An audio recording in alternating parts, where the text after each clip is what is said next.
Masu sauraro Assalamu alaikum. Barkanmu da sake kasancewa da ku a daidai wannan lokaci.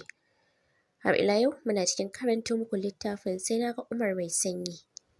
A yanzu za mu ci gaba. Kashi na biyu. Ki daina kawo haka a ranki Jasmine, ki fidda komai a ranki. Kin ga dai yanzu karatu za mu fara. Kuka ta fashe da shi, Raihan ta ƙara riƙo ta tana ba ta haƙuri. Asalin Jasmine. Alhaji Muhammad Ayuba shahararren ɗan kasuwa ne wanda ya ƙauran suna a jihar Adamawa da kewaye. Matarsa ɗaya mai suna Hajara inda yake da 'ya'ya guda 3 maza, 2 sai mace ɗaya. Babban shine Ridwan, mai bi masa Harira sai autansu Nazifi. Sun taso cikin so da ƙauna da kuma gata, a haka suka kammala karatu suka fara aiki kuma dukkansu sun yi aure sai dai ita Harira ta riga su yin aure kasancewarta mace. Ita da mijinta ba su zaman ƙasar sosai, in suna ƙasar kuwa sai dai a same su a Abuja, tsakaninsu da Adamawa sai dai biki, sallah ko wani abu ya taso. Ridwan yana da mata ɗaya mai suna Khadija da kuma ‘yarsu ɗaya tilo wato Suhaima, sai Nazifi wanda shine auta, matarsa ɗaya wato Jasmine wadda a kafar sadarwa ta Instagram suka haɗu suka fara soyayya har ta kai su ga aure. Sai dai tana haihuwa Allah ya karɓe ta bayan doguwar naƙuda da ta sha. Wannan dalilin ne ya saka aka mayar da sunan ga 'yarta wato Jasmine. Tun rasuwar mahaifiyar Jasmine daman ta taso ne a hannun wan mahaifinta wato Alhaji Ridwan wanda bai samu haihuwa ba har sai bayan sun karɓi riƙon Jasmine da shekara 2 sai gashi su ma Allah ya kawo masa haihuwa. Hajar mahaifiyar babanta sunanta ta ce sai suka laƙaba mata da Suhaima. Jasmine da Suhaima shekara 2 ne tsakaninsu, don haka sai suka taso kamar 'yan biyu.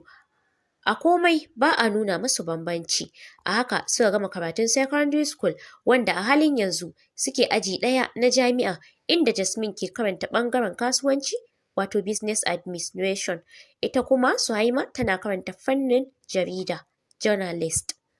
Jasmine ta haɗu da Fuad ne a wani store sun je siyayya, a nan ya ganta ya kuma ji ta yi masa, sai dai kafin ta karɓi soyayyarsa da abota ce suka fara, domin ita mace mai karantar halayyar mutane kafin ta zauna da su. Haka ne ya saka take da yawan shige-shige, kuma tun tana secondary school dama ita mai bibiyar tsakar gida ne, kawai dai abin ya yi worst a yanzu da take samun isasshen lokaci. Ci gaban labari. Tana zaune jikin dressing mirror sanye take da kayan bacci, tana shafa lotion a jikinta, dama a ƙa'ida dukkansu kafin su kwanta sai sun yi wanka. Suhaima ta shigo, tana waya ta faɗa kan gado yayin da Jasmine ta bi ta da ido zuciyarta na zafi. Saboda tsananin ƙaunar ka da nake, shi yasa nake tunanin ɗanmu na farko ma sunanka za a sa masa. Murmushi ta yi tare da yin juyi a gadon, ta ɗan kalli Jasmine wadda ta ƙura mata ido. My Fuad, ka san me? Ni fa idan ina tare da kai, manta komai nake yi, ina son ka sosai, kuma dadi zai dawo this week. Yana dawowa zan sanar da shi kawai ai magana ko? Ganin ta kasa jurewa ne ya saka ta ɗauki wayarta da ke ajiye a gefe ta fita daga ɗakin. Ƙaramin falo ta koma ta zauna kan kujera mai mazaunin mutum 3, wuyan da ta riƙe wanda a lokacin da ta ji ɓacin rai sai ta ji yana mata zafi da ɗaci. Me nai maka Fuad? Me yasa ka tsane ni? Me yasa kake neman ruguza rayuwata? Me yasa Fuad? Kanta ta kama tare da ƙwalla wani mahaukacin ƙara, a nan take ta zube. Some minutes later, a hankali ta buɗe idanunta da suka mata nauyi. Akan mamma ta fara dire su, sai kuma Suhaima. Miƙewa ta yi tare da fashewa da sabon kuka. Me ke faruwa ne Jasmine? Mamma ta tambaya tana kallonta. Mamma, dan Allah ki ce wa Suhaima kar ta raba ni da masoyina. Wallahi zan iya mutuwa. Mutuwa? Mamma ta maimaita tana kallon Jasmine. Mamma, ba zan iya rayuwa babu. Sai kuma ta yi shiru saboda nauyi da ta ji. Akan namiji kike neman zaucewa Jasmine? Shin Fuad shine kaɗai namiji a duniya? Ki samu wani mana. Wasu zafafan hawaye ne suka sake zubowa daga cikin idanuwanta. Ba na son shashanci akan ɗa namiji, har ki riƙa kuka haka, ina ilimi da hankalin naki, to ya kamata ki farga. Tana gama faɗa ta fice, ita ma Suhaima ta juya za ta fita, Jasmine ta yi saurin riƙo ta tare da shaƙe mata wuya. A tsorace Suhaima ke kallon Jasmine kafin ta ce, kashe ni zaki yi? A'a, amma ina so ki faɗa min gaskiya, wani laifin na yi maki da kike neman yi min kisan mummuke. Hannun Suhaima ta saka ta cire hannun Jasmine daga wuyanta, sannan ta kalli ta ce, ba da laifi ko ɗaya, ki sani ke ce kika yi watsi da damarki, ke ce kike so ki mutu, ba da wani zaɓi da ya wuce karɓar abin da ya zo min a matsayin ƙaddara. Soyayyarki da Fuad ba ƙaddara ba ce, son zuciya ce. Ban taɓa tunanin za ki ci amanata ba, na ɗauka ko da rabuwa ne da Fuad ba za ki soyayya da shi ba, amma sai ga shi kin bani matuƙar mamaki. To idan ma kin ɗauka ki ajiye, ba fa kanki aka fara rabuwa da masoyi ba. Akwai wanda sai dai kawai su ji an yi auren masoyinsu, amma hakan baya hana su gudanar da rayuwarsu yadda ya dace. Amma ke kin bikin gaba ɗaya kin ɗaga mutane hankali. Daman kina son Fuad ɗin, kika fifita wani Umar mai sanyi da ba ma ƙasar ku ɗaya ba? To masu sauraro kuna ji fa. Zai fi sauƙi ki je ki auri Umar mai sanyi, ina ganin shi ne kawai mafita ke kam a gare ki. Kalamanki sun fara min zafi Suhaima, ki bar ɗakin nan kafin in miki bugun fulawa. Ni za ki buga? Ƙwarai kuwa, ko kina musu ne? Yadda maganar ne ya saka Suhaima kallonta. Ta kamar ma ta fara fita hayyacinta don haka ta yi saurin fita ta bar mata ɗakin. Tana fita sai ga kiran Fuad ya shigo. Ji ta gabanta ya faɗi. Ta kalli ƙofar ɗakin nasu sannan ta yi sauri ta wuce tare da ɗaukan wayan. Yaya Fuad barka da wannan lokaci. Ta furta a sanye gami da zama ɗaya daga cikin rumfar da ke farfajiyar gidan. Ta ɓangaren Fuad kuma ya furta da cewa barka dai ƙanwata ya kike. Alamu dai sun nuna baki tare da mutuniyar, amma dai na ji muryarki ta yi sanyi lafiya? Kusan dai lafiya. Yaya na har yanzu Jasmine ta ƙi sauka fa. Yanzu ma tana can tana kallon bidiyos da mai sanyi ya ɗaura a YouTube. Suhaima kina nufin bata damu ba? Ƙwarai kuwa. Cewa ta wai ai ka fi dacewa da ni. Ita gara Umar mai sanyi shine daidai ita. Ta samu kanta da yin ƙarya. Ƙanwata ina matuƙar son ƴar uwarki, don Allah ki min ƙoƙari na ganin kin shawo kanta.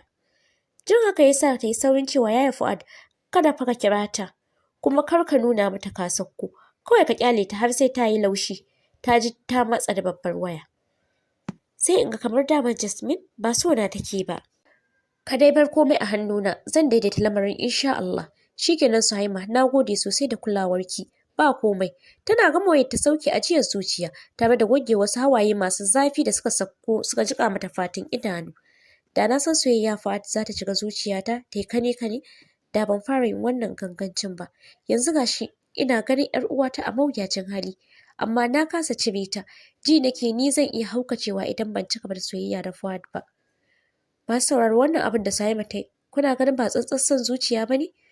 Duk da ita soyayya ba a mata wasa, domin ita tamkar guba ce. Dole in ƙara nisanta Jasmine da Fuad, hakan kaɗai zai sa na samu Fuad a matsayin miji na har abada. Ba laifina ba ne, laifin Jasmine ne da ta kasa riƙe soyayyarta. Tana gama faɗa ta miƙe ta shiga ciki. Ganin Jasmine ta yi flat a tsakiyar gado, ta baza gashin kanta wanda yake da tsayi sosai da kuma cika. Idanunta a rufe suke, amma fatin idanunta a jike suke. Ki haƙuri Suhaima. Shi ne abin da ta faɗa. Kallon da Suhaima ta ga har lokacin idanunta a rufe. Mun taso cikin so da ƙaunar juna, amma yanzu ji nake ba na son ganin ki, saboda wanda nake matuƙar so a rayuwa, nake ganin sa a matsayin hasken rayuwata. A yanzu shi ne yake tare da ke, kuma kuke soyayya. Hakan na nufin kin tsane ni kenan? Suhaima ta tambaya tana kallon ta. Bude idanu ta wanda sai da hantar cikin Suhaima ta kaɗa, saboda yadda ta ga launin idanunta gaba ɗaya ya canza. Son zuciya ɓacinta. Ban tsane ki ba, amma kawai ba na so ko ganin ki a kusa da ni. Na roƙi ki da ki koma ɗakin mamma da zama. Wataƙila hakan zai saka in samu sassaucin raɗin da zuciyata ke min. Ko da na koma ɗakin mamma, ai dole mu haɗu, tunda a gida ɗaya muke. Bai zama dole ba. Idan na maida rayuwata iya ɗakin nan. Jasmine, shi ba Fuad ba shi ne ya guje ki ba. Ke kika guje saboda Umar mai sanyi kum.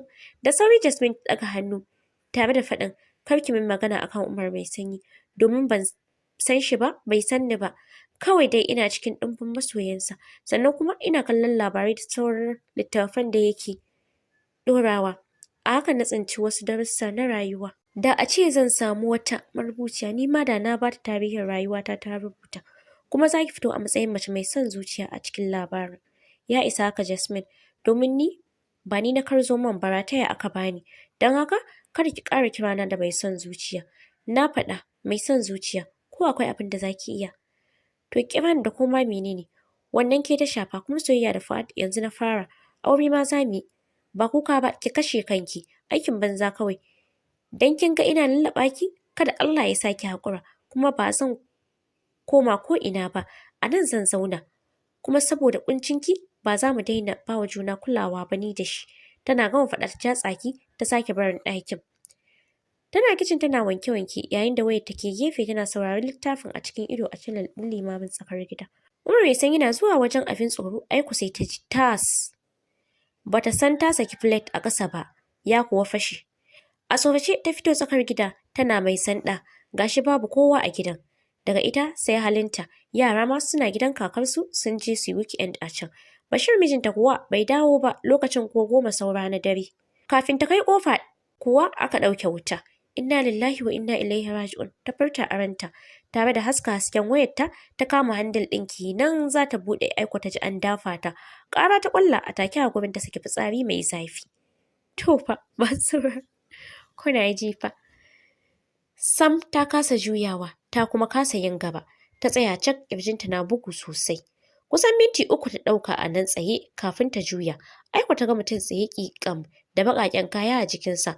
A haukace ta tura ƙofar falon ta shiga da gudu. Aiko ta yi karo da kujera wani mahaukacin ƙara ta saki gami da zubewa a gurin. Jije kamar ana bugunta don haka ta miƙe. Kuka ta fara tana laliban wayarta amma bata gani ba. Cikinta ya ɗori ruwa sosai ga kuma wata gudawar ta matso ta. Gaba ɗaya jikinta sharkaf yake da gumi. Jin ana bugun ƙofa ya saka ta saki gudawarta a gurin tare da takurewa guri ɗaya tana karkarwa gashi ɗakin yayi dindin ba haske. Jin wayarta ta fara ringin ya saka ta saka salati tana ta maimaitawa. Bashir kuwa da ya ji shirin yayi yawa don haka ya yi amfani da mukullinsa wajen buɗe gidan. Sai da ya shigo tsakar gida ya ajiye ledar hannunsa sannan ya koma zaure ya tada janareto. Jin ƙarar inji da ganin haske ya saka Maryam ɗagowa tana mai ƙarewa falon kallo. Yana shigowa warin zawon da ta yi ya doki hancinsa. Hannu ya saka ya toshe hancin sannan ya ce warin me haka kamar an buɗe sock away. Harara ta doka masa sannan ta ce sock away ɗin ce aka buɗe. Kai ya girgiza sannan ya juya ya fita. Dan warin zawon nan da ta yi ba zai iya barin shi ya zauna a ɗakin ba. Tashi ta yi a hankali dan ji ta yi duk yana bin jikinta. Cire siket ɗin ta yi ta goge jikinta sosai sannan ta ɗebe kayan ta fita tsakar gida. Yana zaune kan kujera ya tsugunne tana wucewa ya toshe hanci. Maryam wai me haka ke tashi? Bata kula shi ba. Ta ja zani a igiya ta shiga toilet. Sai da ta yi wanka har ta fito yana nan a tsakar gidan. Ta shiga ɗaki, kaya kawai ta zuwa sannan ta zo ta fara aikin gyara falon da ta ɓata. Bashir kuwa sai da ya ji ƙamshin freshener na tashi sannan ya shiga ɗakin. Bayan ya yi wanka ya ci abinci, tana daga gefe ta yi shiru ya tambaye ta abin da ke faruwa wanda har ya saka ta yin ɓarin zawo. Ɗan hararar shi ta ce ba zan faɗa ba, ni da ka fara guduna, haba mai in ban da ke wa zai iya zama a wannan warin, ya haƙuri fa. Wallahi abin naki ne ya bani dariya. Babba da ke amma ke ɓarin zawo? Ya furta yana ƙunse dariyarsa. Ai ba za ka gane ba ne wallahi wani littafi nake sauraro a YouTube. Ai ka san ina bin channel na Umar mai sanyi.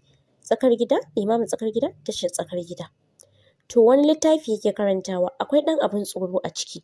Ina cikin saurara aka ɗauke wuta. Shine naji kamar an taɓa ni. Wallahi dan ma ina dakiya da zuciya. Da tuni zuciyata ta buga ko kuma ka zo ka ganni a sume. Dariya sosai yayi sannan ya ce, ai maganin kenan. Da dare ma ba za ki haƙura da sauraron littafi ba? Ai da dare yake ɗaurawa kuma ban iya haƙura sai na ji. Kin ga kuwa yanzu kika fara zawo. A haka ma za ka ce? Mana, to ba ke kika siya wa kanki ba? To ai ba kowane labari ne kamar haka ba. Wannan ne dai abin tsoro kuma ya yi daɗin da in an ɗaura ban iya haƙura sai na saurara. To shi kenan, ni dai sai dai na ce Allah ya bada sa'a. Tunda jin labarin ki baya hana ki yi min duk abin da ya dace. Ramishi dai cike da jin daɗi. Haka dai suka ci gaba da hirar su cikin farin ciki. To masu sauraro ku dakace mu a nan. Ba da ku a kashi na gaba don jin yadda za ta kaya. Kada ku manta idan wannan ne zuwanku na farko ku danna subscribe sannan ku taɓa alamar ƙararrawa. ta haka ne za ku samu sabbin shirye-shiryenmu da zarar mun ɗaura. Sannan kada ku manta ku danna like akan wannan bidiyon da ma dukkanin bidiyos ɗinmu. Kada ku manta za ku iya ajiye comment a comment section domin jin ra'ayinku. Mun gode.